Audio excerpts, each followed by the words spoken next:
Right, we're on. How you doing? My name's Callum. I'm 29. I live in the UK. I'm a builder. And this is my story, my testimony, I suppose you could say, about Jesus Christ and hell. I suppose I'll start from the beginning. I used to live in Australia. I had my whole childhood out there. It was great. Towards the later stages of my childhood in Australia, we attended a church, a Christian church. At the time it was called Perth Christian Life Centre. Great place, great people, great environment. And I suppose you could say, yeah, I was religious. I believed. I always have believed. And I was surrounding myself, my parents, helped surround their children, i.e. us and my brothers and sisters, with good people. And I picked up a few things whilst I was there, things that have stayed with me throughout my whole life. But to cut a long story short, we emigrated back to the UK, where I was actually initially born. And I suppose you could say I lost my way, got wrapped up in stuff, bad stuff, drugs, violence. I suppose just living life, not really paying attention to really who I was hurting or the consequences of my actions or anything like that. But in the back of my mind, I always knew like, this ain't quite right, is it? I mean, come on, get with the program, so to speak. So fast forward many years, and I've settled down with my beautiful, stunning fiance, and we have two beautiful children, boy and a girl. And I suppose you could say I calmed down. I wasn't like an addicted drug addict by any stretch of the imagination, but I abused drugs, partying, just having a good time. I was involved with the wrong people, and it was all my own doing. I was fully aware of what I was doing. There was no blame put onto anyone else. I was responsible for my own actions. And I met my partner Jade, my fiance, and I got out of all that. She pulled me out of it, and she really, I suppose, just pulled the reins in. She said, you got to sort it out. If you want to be with me, I'm not doing that, and I'm not going to be involved in all of that. So I had a decision to make, and I made the right decision. And I turned my back on all of it. I segregated myself from all them sort of people, and started a new life with this lovely woman of mine. I suppose you could say from a young age I've always had a feeling. It started when I suppose you could say, maybe 15, 16, that there was just something not right in the world. There's something just not right. I got this gut feeling, something's coming, something big, something major, something catastrophically big is coming. I suppose you could liken it to like Armageddon or some form of like awakening, or you know what I'm getting at. And I've been getting a strong feeling for the last few years. It's getting stronger every now and again. I'm really starting to think about it more, and I got this feeling. I suppose it started about a year ago now. I got this gut feeling just to get back to basics, get back to the church, get back and get straight, get right with the Lord. There once was a time where I was, and I can honestly say I haven't been for a long time. So I was getting this gut feeling, get back. I couldn't pinpoint it. It was just like a sixth sense, something outside of what you can feel, touch, see and hear. Something was telling me to get back. So my sister, God love her, she's always been much like myself, not the violence or the drugs, like spiritually always believed. And she had been attending a church on and off for a few years, where we live in the UK, in the town in Portsmouth, in the city I live. And it's a lovely church. So I actually tell a lie. A lad that I work with, a Colombian lad, he's deeply religious, great lad, and I messaged him just out of the blue, you know, these feelings were getting bigger and bigger and bigger and bigger, and I was watching videos on YouTube, and I was like, I've got to do this, I've got to do this. So I messaged my mate who I work with, and I was like, look, bud, I need to get to a church. And for those people that know me now, and yeah, well, not just now, for many, many years, you know, it's not something they would likely hear me say. So I can imagine it took him by surprise. So I messaged him. I said, "Look, mate, I need to get to a church. I want to get into a church. I want to start attending church, you know." And he called me back. He called me straight away. Like, this was done via text, and he called me up. He actually FaceTimed me, and he's like, "Oh, this is brilliant. This is awesome. You know, yeah, of course, come down. You know, you're always welcome." And I explained to him. I said, "Look, mate, this is the feelings I've been getting, and I ain't gonna lie, they're freaking me out a bit. Like, I know there's something trying to tell me something. Call it God, Jesus, spiritual intuition, I don't know. But what was undeniable was this feeling." So he's like, come down. He's a Jehovah's Witness. So I went down there with my sister. I spoke to my sister and I said, "Look, I found this church. Look at the state of my barnet. Sorry, peeps. I found this church." She's like, "Yeah, cool, let's go down there." So we went down there, and it turned out it wasn't what I was really looking for. You know, I don't know if you've ever been to a Jehovah's Witness church. I mean, I turned up pretty much like how I look now, just like work gear on. Not, it is what it is. And all these people suited and booted. You know, and that was all very welcoming, don't get me wrong. But the church I went to in Australia was a very happy church. You know, songs, praise. Everyone got involved, you know, just like a real big happy family. You know, you can imagine, you know, the band's playing, you know, all the kids are getting interaction, and the Jehovah's Witness church I went to, that my mate went to or goes to, is not like that. So it didn't really fulfil what I was looking for, you know. I'm trying to find like my childhood church again, and it didn't do that. So like I said, look, happy days, thanks for inviting me, mate. I'm probably not going to come back to this church. I'm going to try and find this. I mean, nothing wrong with the church, you know. I mean, it's loads of people. I mean, there's millions of Jehovah's Witnesses around the world, and that's fine for them. But it just personally wasn't for me. So my sister said, "Well, let's go to the church I used to go to. You know, it's similar to the one we went to as kids. Come along, see what you think." So I went to that church, and bang, yeah, it was exactly like it was when we was kids. It wasn't on such a grand scale, but essentially, like, you know, the core, what the church was about and what they preach and how they talk and how they interact with you is very, very much the same. So I was like, great, all right, cool, found a church, you know. So started attending the church, you know. I'm not going to lie, it was a massive culture shock. You know, I haven't been to a church in, got to say, probably 15 years, you know.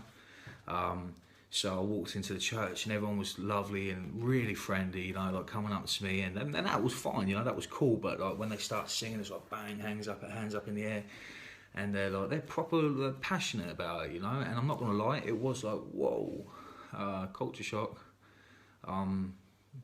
But I've got to persevere through this, you know. This is just me. This is like, I've got this shield up. I've been a prick, for want of a better word, for many, many years. And these are just the byproducts. These feelings I got now of all that, whoa, are just the byproducts of the life I was living for a long time. So I understood that, and that's it. I'm going to persevere through it. I now have been gone for a couple of months now, and I will continue to go. So on top of all of this, the feelings that I was getting, you know, the interaction with certain people, talking about it, this, that and the other, I've been watching videos on YouTube, different testimonies, hell testimonies, heaven testimonies, just general testimonies of people that have had genuine experiences or interactions with Jesus or whatever it be in the spiritual realm, you know. And they fascinate me. They really fascinate me, because I've always believed, and I do believe wholeheartedly. So I've been watching these videos coupled with reading the Bible, and attending church and trying to change, you know, just little subtle changes. I mean, I'm not a lunatic. I don't. I'm just a normal bloke, you know. I'm a working man, but I know that I'm flawed. So like, I'm trying to change little subtle things that I know are not right, and trying to move on. So these videos, these testimonies that I've been that I had been watching, and I suppose I still do to a certain extent. They were mad, and they are mad. They are quite far-fetched, you know. And you can just tell. Like, I watch them, many different ones, and you just know these people are not lying. You know, you can just look at them, you think this geezer is not lying, or this woman, she is telling the truth. She wholeheartedly believes what she is saying, and I wanted that. I wanted to experience that, for better or for worse, you know. I've been suffering. I've had depression now for about a year, something like that. I lost my nan and my granddad in a very short space of time. Two people that are very dear to me. Coupled with, like, I've got a few injuries that I'm looking at big operations for, and to be honest with you, I don't know how I'm going to support my family whilst I have these operations. And it's sort of stress and just the weight of it all, you know. And I've actually had to concede and admit, like, I'm not right at the minute, you know. I've just felt all anger all the time, you know, not being very nice, not abusive, but just there's something not right. So I'm suffering a bit with that. I've just lost my pattern of thought. Anyway, so I've been watching these videos, and I go to work, and I talk to my brother. I work with my brother, and we're roofers, and tell him about these videos, showing him, and he's like, that's mad, whoa. And I've been praying to Jesus, I've been praying to God to show me, like, just I want to know, I want to show me, and that's it. There can be no doubt in my mind whatsoever. That's it, end of. You're the one. I will follow you wholeheartedly, to the best of my abilities. I will tell whoever listens to me, I'll tell my story, you know, in the hope that it's enough for them to at least turn around and pay attention, and then to hopefully start walking in the light a bit better, you know. That's like a gift I've got. I can talk to people from all different walks of life, from a CEO of a company to a homeless man on the street.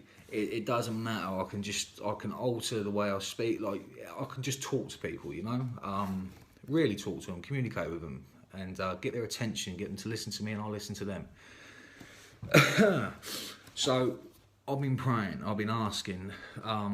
Look, God, if you would show me these things, or show me something, show me a cast iron that I know that is it can't be misinterpreted. I know for a fact that this is the real deal. I will serve you, all of it, you know. But I was praying these things, and I weren't truly, like, I suppose you could say, I've called them like hollow prayers, pardon me. They weren't, I didn't 100% really mean it, you know, and nothing was happening. And then one particular day, you know, like, this is all coming to a bit of a head, you know, my feelings, and I can't stop thinking about it, you know, and I'm reading the Bible, and I'm not gonna lie, some of it is just like well out there. I don't quite get it just yet, but I will in time. I dropped my little brother off, and I was driving home, and I was praying out loud whilst driving, you know, not like shouting it, but just talking as I'm talking now, and I meant it, and I said, like, Jesus, if you show me a clear-cut sign, if you let me experience one of these out-of-body experiences, or a vision, and show me, I will use all my talents or abilities or my time and energy to go out and tell people, you know. I think people would probably listen to me, as opposed to, like, a Jehovah's Witness, like, knock on the door, suit and boot, you know, people just, boom, slam the door in their faces. Straight away, their guards up. But if a bloke like myself, you know, covered in tattoos, builder, starts talking, maybe it's like it's a different approach and they'll start listening. So I asked this of him. It wasn't demand, I wasn't challenging him like, if you're real, you'll show yourself. Nothing like that. It was a genuine request, and I meant it from my heart. I meant it, yeah? So this was on a Friday afternoon. Finished work, weekend, bang. And I drive home and I said this prayer and I meant it. Parked up, and I got indoors, seen my wife and my kids, well, my fiance and my kids. Standard routine, you know, play with the kids, get in, play with the kids, all have dinner, wash the kids, bedtime, me and my missus get a bit of downtime. So we whips up the laptop, open up the laptop, and we was watching Game of Thrones, you know, big fan of Game of Thrones, great series, so we was watching it, and I was due to be working away the following week, I think, for maybe about a month. So we was watching Game of Thrones, it got quite late, maybe about 10:30, 11, you know, and my missus got tired, so she's gone and kit. So I'll take the laptop off her, and I thought, wow, I'm not tired just yet, so I'll download a load of films for when I work away. You know, I'm going to be stuck in the digs, bored out my head. I'll take the laptop with me and I can just watch a load of films or whatever just to keep me entertained. So I stay up, and I suppose maybe like it got to about 1:30 in the morning. I wasn't really checking, but it was late. It was like early hours in the morning. I finally turned the laptop off. I'm dead beat. That's it. Boom, I'm going to bed. So I'm lying down, and I'm just dozing off. And I'm right at that point. We all know that point. You know, when you just literally you're about to nod off. You're still awake. If someone like my missus would have coughed, boom, I'll be awake again. You know, I was still conscious, and but I was right on that point of nodding off, and that's when it happened. I had my eyes closed. And like I said, fully conscious of what was going around me. If the dog had barked at a cat in the garden, then it would have disturbed me. I would have woke up. My eyes would have been open straight away. So I'm lying down with my eyes closed, and sounds mental, but I felt my spirit leave my body. It sounds crazy. I know it sounds crazy. I know how it sounds. Believe me, I know how it sounds. But this is gospel truth. I was lying down on my back, and I just felt. I felt like I started raising up, and I actually felt like me detached from my body. I can't describe. It weren't like Velcro being ripped or anything like that. It was just I just felt myself like just. And that was it. I was in the spirit realm, I suppose you could say, and I started to lift up, and I knew what it was straight away. I didn't freak out. I didn't panic. There was no what is going on, like open my eyes in panic. I knew what it was. I remembered, I forgot the prayer that I had said. I was too busy trying to get to sleep, or even before that, I was watching Game of Thrones, downloading films. I wasn't thinking about that prayer.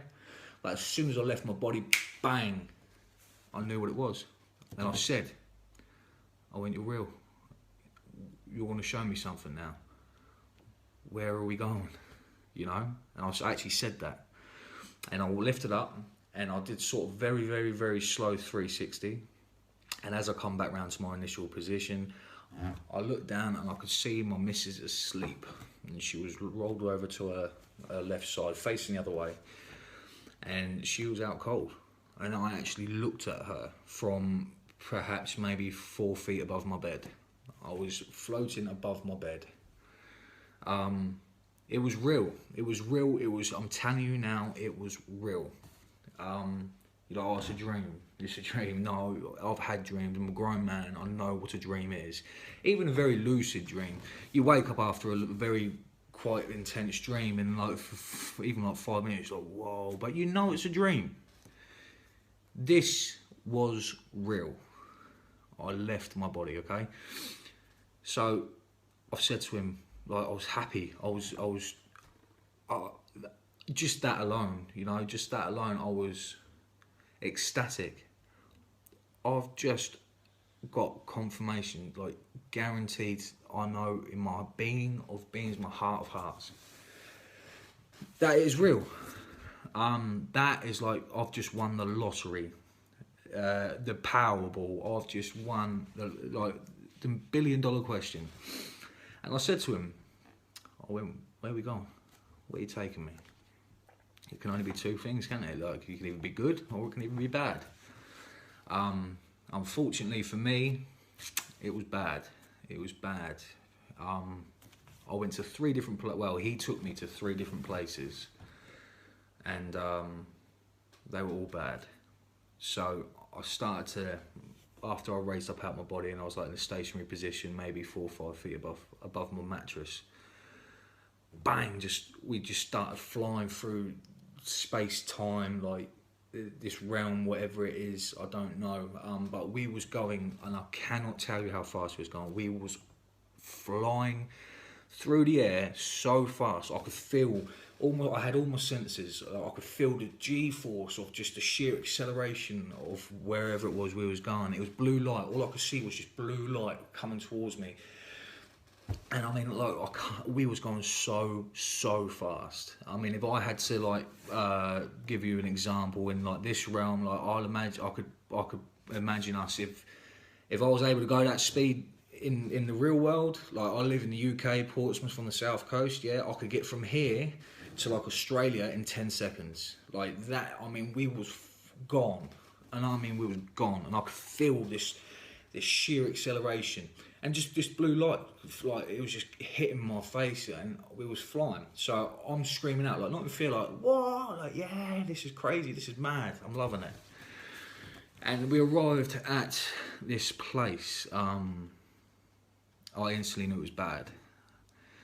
I was like in a, just like bang, I just arrived there. It was like almost like an instantaneous teleportation, I don't know. But it was a massive, like, derelict, like an old shower room. It's the best way I could describe it, I suppose. Very big, high ceilings, all derelicts. Like, if you can imagine, like, you know, when you see like these old messed up horror films where they always end up in the most dodgiest place, like an old Freddy film, you know, and they're just it is the most dodgiest place known to man, and they find themselves in there. Yeah, there's something. It was like that, and I just knew. I knew in my heart of heart. I knew. Whoa, okay, this isn't good. This isn't heavenly. This isn't love. This is bad. I feel a real strange awe in this place. And so I took a couple of steps, and then bang, something grabbed me. It was fast, and it grabbed me and it pulled me to its face. And I could feel like the pressure, like, you know what I mean? I could feel it. Like, people say, oh, I feel pain in dreams. I don't think you actually really truly feel pain in dreams. I've been stabbed, shot in dreams, fallen, and I felt it. But it's not a pain. It's like you're like, ooh, you know. But no, I felt this. Like, I felt it. And he looked at me, pulled me to his face, looked at me, and then he just, and he threw me against the wall, hard. And bang, I hit the wall, and it scared the hell out of me because I felt it. You know, I felt the impact of the wall. I felt my ribs push in, where I just hit this wall with quite a lot of force. I hit the deck, and I was like, whoa, okay, red flag. I felt that. And then I said earlier on that I've got injuries at the minute. I've got a torn cruciate ligament in my knee. I'm not too quick on my feet, I suppose you could say, but I didn't have no injuries. Like, I got up and I quickly darted, and I was like moving, like how I suppose I should move at full fitness. And I sort of backed myself into a corner, and these things, there was 3 of them, okay? One of them grabbed me, but there was 2 others. And they were big. When I say big, I mean they were like, I'm 6'2", and they were probably about 11, 12 foot, around about that. And they were big human, like just great big units, I suppose you could say, like a power lifter, great big strong massive beings. I mean, like, you just don't stand a chance against them. I don't care who you are. I don't care if you're fucking... I don't care what martial arts, MMA, boxing, what guns you got, who you know, who you're connected to, forget it. You're done. You're done. They're just going to pick you up and they're going to throw you around like a rag doll. There was 3 of them. Like I said, they were big, muscular. They were like black, red, and they were all bald. All 3 of them were bald. They all looked very similar. They were human in shape, humanoid, 2 arms, 2 legs, and they were powerful. I mean, you just could not. If one of them grabbed you, you're not going to give him a crack in the jaw and like knock him out and then get a chance to do a runner. It's just not going to go down like that. That thing's going to grab hold of you, and if it wants to, it's going to pull your arms out of your sockets and beat you to death with it. I mean, that is what we're up against here. That's what I was up against here. And I just freaked. I panicked, you know. So I run into this, like, I just somehow found myself in a corner, and I was like in the corner of the room looking at these things. And I remember thinking, like, I didn't say anything out loud, but I remember thinking in my head, I got no chance here. I'm helpless. I'm not as strong as I think I am. I'm in the real world. I think I can look after myself to a reasonable extent. You know, if someone's a threat to me or my family, I've got no qualms or any doubts that I can defend my family or myself. You know, I'm confident in myself in that aspect. In this realm, no, forget it. And I said in my head, and I knew in my heart of hearts, like, I'm just not man enough for this. This is not a place for any human being. So I'm in this corner and I'm looking at them, and they should be able to see me, like, and they're like stalking around now, and there's 3 of them, great big massive things. But what really put the fear in me, they started to talk. And even now, it's like I've never heard that language before. It's not like you can associate it with any other language, like not Arabic, any earthly language that you would have heard in a film, or any friends that you know that speak different languages, or on the news. Like, it wasn't a language that I've heard before. It wasn't even so much the language that they spoke, it was the tone of their voices petrified me to my core. It was like the deepest, nastiest. Just, you knew that these things were just demons. They were evil personified. You know, there was no reason, and there was that the voices, just their voices alone, was enough to just petrify me. And once the fear started, I felt it rise up in me, like accelerate through my body, the fear. And once I got to a point where I was like, that's it, I'm scared now. Bang, he made it stop. He was with me the whole time. I've always felt he was always behind me. It's like he was showing me for something, showing me these things. But he was always behind me. And I didn't even have to say it, I thought it in my head. I can't handle this. And then bang, as quickly as I thought it, he made it stop.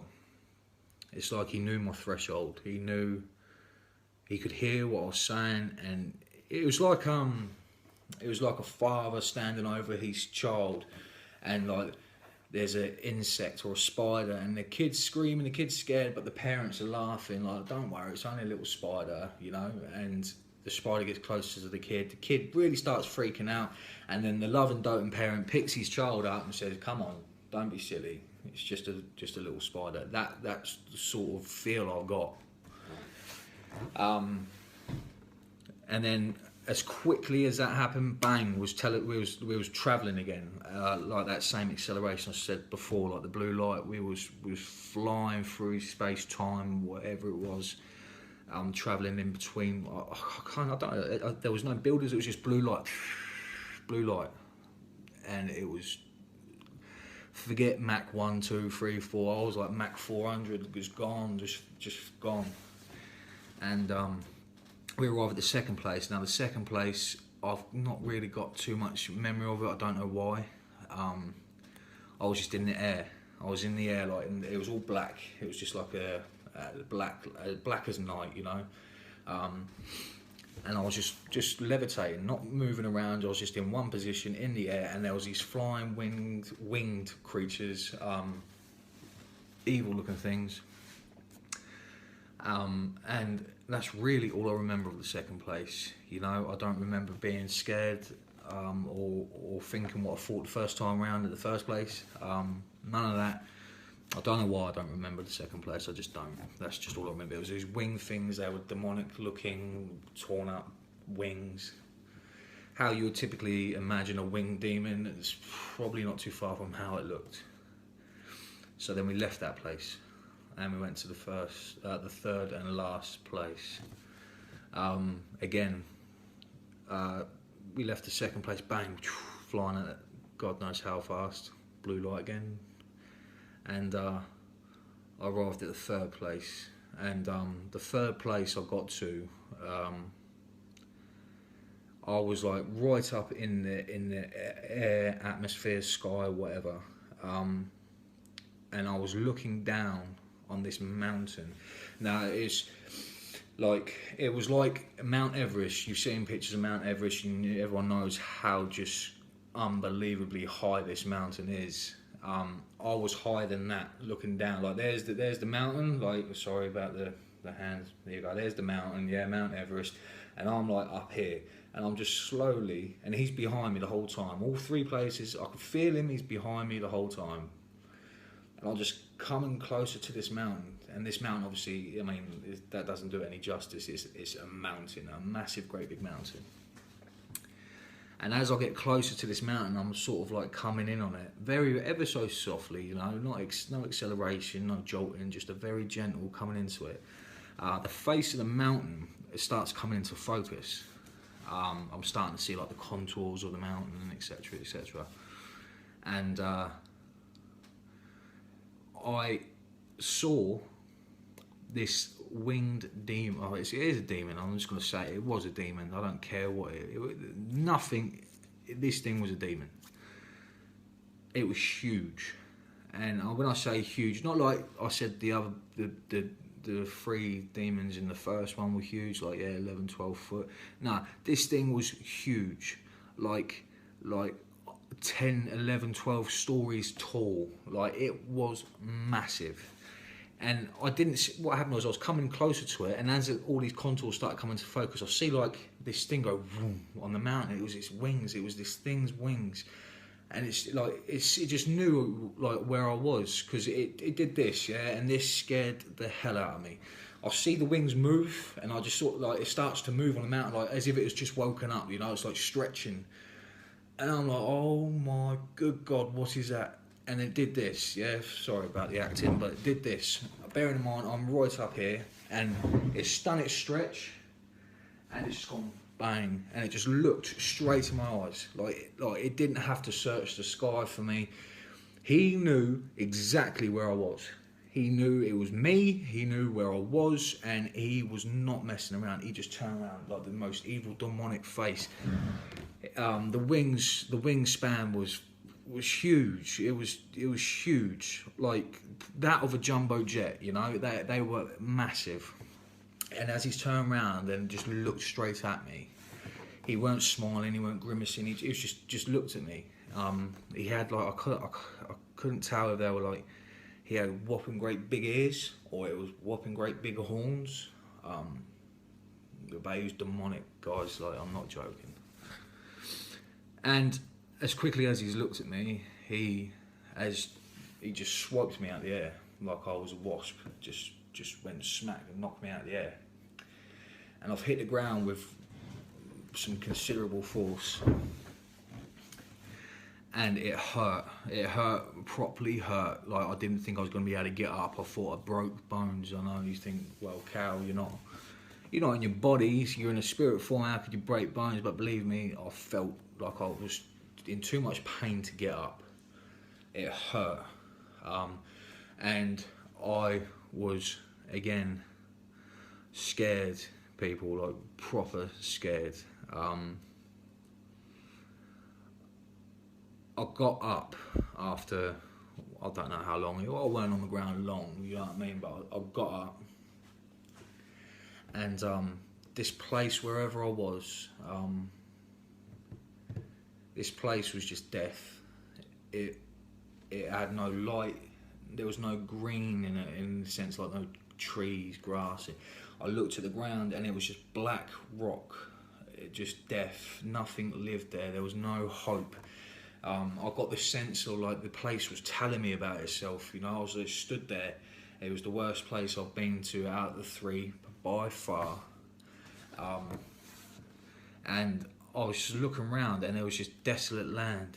You know, I didn't see a lake of fire with burning souls. I didn't hear screams of immense, untold amounts of souls perishing in the fiery pits of hell, or however people have said it in the past. I didn't see none of that. I just saw just an untold amount of land that was just dead. There was no hope. I remember thinking, like, if I wanted to hide here, I couldn't hide. There was no like, oh, there's a cave over there. I could run in there, barricade myself in, get a rock, and if anything comes towards me, they're getting it. No, it was none of that. It was just there's no escape. There was no escape. There's nowhere to hide. It was just the most horrible place, you know? I could feel it. I could feel it. Like, if this was my eternity, I don't even want to think about it. I don't even want to think about it. So I took a couple of steps, and whilst I'm thinking all of this, and I'm observing my surroundings, and it was just like black rock, and like obviously that great big mountain, but I was walking away from it, and I was just looking out, like, just in awe of this place. Not in awe, in like, wow, like, oh my good God, do not send me here. And I could see these things moving. It was like very dark. I could see these things moving, and they were fast. They were fast, like faster than humans could move. We all know, like, give or take, I mean, the human capabilities, how we can move, etc., etc. These surpassed that. They were rapid in the way they moved fast. And there was a few of them. They were basically coming towards me. Yeah, these things were coming towards me, and I was, whoa, straight away, freaked out. And there was loads of them moving. When I say loads, I couldn't tell you how many, whether it be 10 or 50. It was just, I could just see loads of scuttering in the distance. And as they started getting closer, I could see them. They were like human in shape. They looked like they'd just been burnt, but they was in the process of healing. It wasn't like fresh. Again, like the first three, whatever the hell they were like black and red. Like their skin was like a mix between black and red. Like they had, you could visibly see they were burnt to a crisp. But their skin colour itself was like a black and a red. I know it sounds weird, and I've seen testimonies before where they're trying to describe it, and you're like, just tell me what they look like. But that's the best way I can describe it, I'm sorry. And they were running towards me at this point. It's like I disturbed them, you know. They was like running around, and then they start coming at me like they're pissed. They're coming for me, and I'm backing up now. I'm whoa. And they're coming towards me even faster, and I'm scared straight now. And these things were running towards me, and I really only focused in on one of them. You know, there was loads of them moving. I sort of just locked eyes on one of them, homed in on one of them, I suppose you could say. And he was coming for me, and I knew in my heart of hearts, my being of beings, if he had got hold of me, or this thing, wherever it was, had got hold of me, that was it. I weren't leaving. I was not leaving. I knew. It's like it's weird. It's like if I think something like a question, like I just know the answer. It's like if there's no hiding there. What I mean, I got a taste of it in the sense of, like, say you're in hell, yeah, and you can hide in your own thoughts. Like I realised that when I was there. If you're petrified and you're in hell and they've got like a bed in front of you where they're going to sit there and stab you for eternity, or they're going to throw in the lake of fire, and you're like, please don't throw me in the lake of fire, but you're thinking it, yeah? They can hear what you think. There's no escape. So they can hear you thinking, oh God, please don't throw me in there. And guess what? You best believe you're going in there. There's no escape, there's no sanctuary, even in your own mind. And this thing was coming at me. And I started screaming, like, at the top of my lungs, like, whoa, whoa, whoa. And I was holding my hands up, and I was backing up, and this thing was coming at me. Nothing was stopping it. And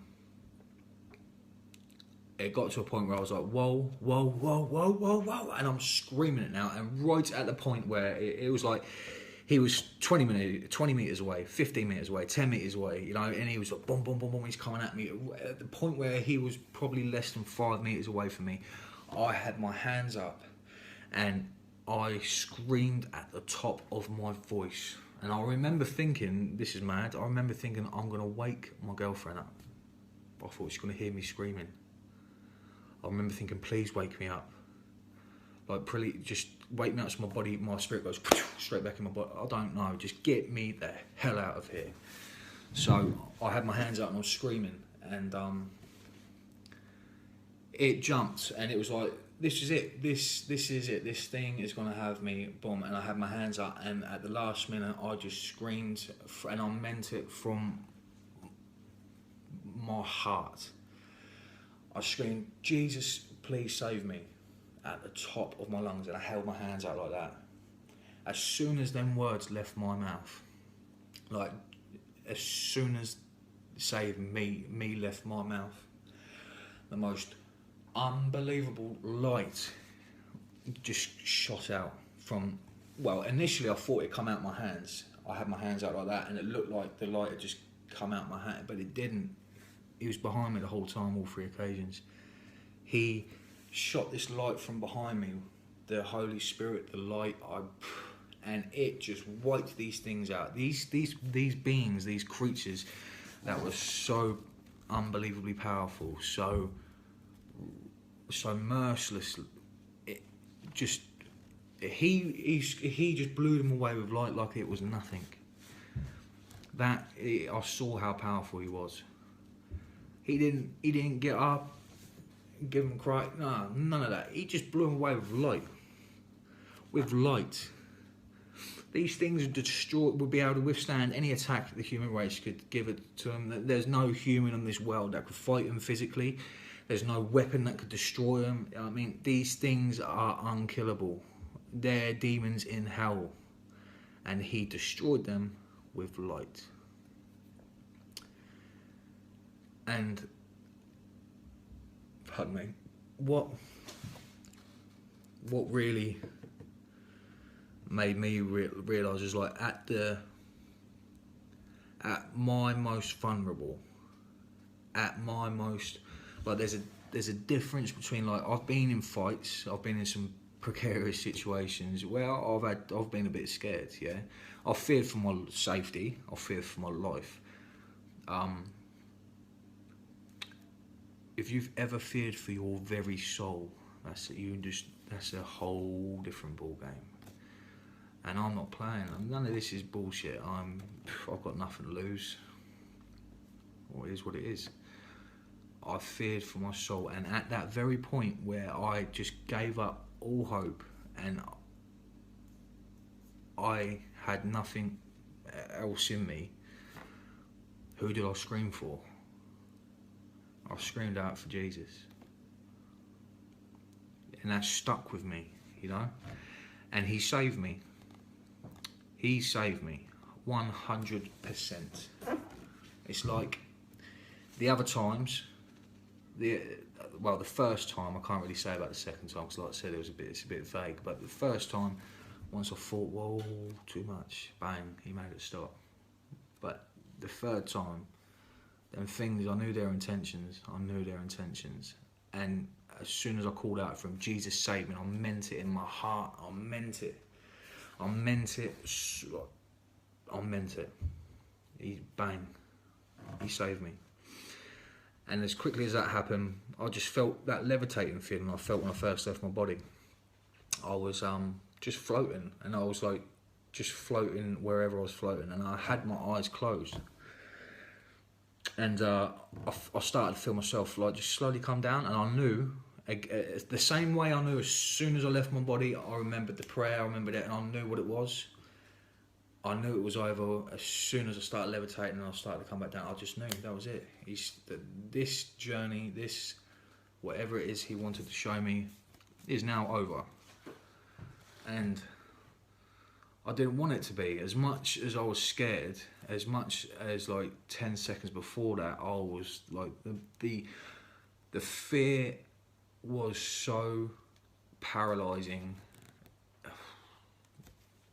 As though, although I was that scared, I didn't care about that. He had me. He saved me. And I remember just floating back down, and I said to him, I went, "What's the message? What do I take from this? Is this a warning for me? You know, am I living a life, and this is like a warning? This is where you're headed, or what?" And I still, to this day, don't know. I don't know. He never answered me vocally. I spoke to him, I asked him questions, and he never spoke to me. I just knew he was there the whole time, looking out for me, just behind me. And I still don't know why, and believe me, it does my head in. Why didn't I just look behind me? I don't know why. Maybe he just took that thought from my head. I don't know. I honestly don't know. I wish I did. Like, it was behind me the whole time. Just literally, like, just there. Just making sure I was alright. Like, here you go. Alright then, Callum, you've said this prayer now, mate. So, boom, here you go, have a taste of that. And that's what the sense I'll get. Like, I asked for this. I meant it when I prayed that, and I asked for this. And I said to him, if you show me this, I will then go out and tell whoever will listen to me. Regardless, I don't care about being ridiculed. I don't care about what people think. Whatever. I don't care. So, he fulfilled his end of the bargain, so to speak. And I suppose that's why I'm here, trying to fulfill my end. So I've come back into my body again. I actually felt myself. I was just floating down, and I was like, please don't be the end. You know, I don't want to go just yet. Like, now show me the good stuff. Show me heaven. You know, I've seen the bad place. I just want to clarify, I don't believe I was fully in hell. I just believe I was like at the front gate, I suppose you could say. It was bad enough for me. It was bad enough for me. Whatever that place was, I believe it to be, the entrance to hell. I don't think I was in the deepest, darkest parts of hell, not by any stretch of the imagination, but I was there, and I saw it, and he showed it to me, and then he pulled me out at the last minute. So, I'm floating back down, and I knew it was over, and no matter what I asked him, he didn't answer my question. Well, not like an arrogant thing. It's just like I don't know. He just. I was like, "What's the message? You know, what do you want me to take from this?" And I didn't get any answers. So I've come back into my body, a very slight little, not a thud, not even a thud. I actually felt myself, boom, and then I remember moving my fingers, like on my mattress. I was like, "Yeah, I'm back." And then I kept my eyes closed. I was like, "Please don't be over. Please don't be over." But I knew it was. So I've turned my head to the side, and I've opened up my eyes, and my missus is still asleep next to me, in the same position she was when I left. And I just looked at her. For about 10 minutes, like, oh my good God, did that just happen? Should I wake her up? You know, by this time, like, the whole thing.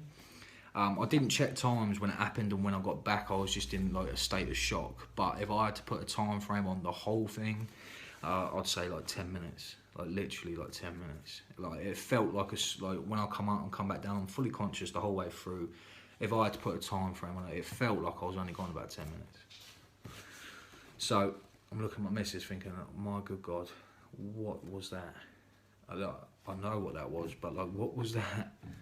And I got up and I went to the toilet, and I was in the bathroom, and bearing in mind, like, this is like well into the early hours of the morning, and I remember, like, I splashed my face in the sink, and then I just sat down in the toilet, and I just sat there for about half hour, and I was gobsmacked. And then I just got this feeling of excitement, like this overwhelming, like I was just sat in the toilet like an absolute lunatic, smiling. Like if my daughter come in, my daughter's 7 years old, if she come to go to the toilet, she probably would have thought an absolute nutter was sat in the toilet just smiling at her, because I was ecstatic. My prayer, like, do you understand like what I just said? Like my prayers were